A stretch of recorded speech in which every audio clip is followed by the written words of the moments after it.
If you've ever had issues with ants getting into your trail cameras, you know what kind of damage they can do. We've already lost a couple this year, so I started implementing a few things to try to keep the ants from infiltrating the trail cameras and essentially ruining them.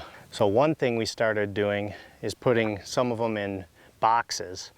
Now what this does is it keeps the ants from getting inside the camera. What they'll do is they'll actually go inside the box instead of going inside the trail camera. If you have your trail camera strapped to a tree, what I found is that the ants are more likely to get inside your camera and wreak havoc and basically make nests and ruin your camera. So what I've done is put a few of them in a box, then instead of getting in the camera, they'll make a nest in the box.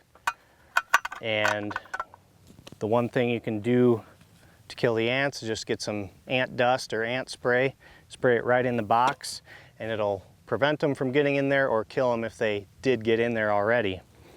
Another thing I started doing is using a simple trail camera attachment that screws into a tree. Your trail camera screws onto it as well. So your trail camera will be out away from the tree. And what I found is that if your camera's not touching the tree, they won't find their way into the camera, preventing them from getting inside and ruining your camera again.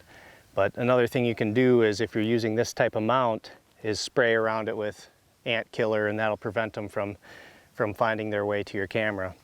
So we've just had a lot of luck putting cameras in boxes, using the trail camera mounts that screw into the tree.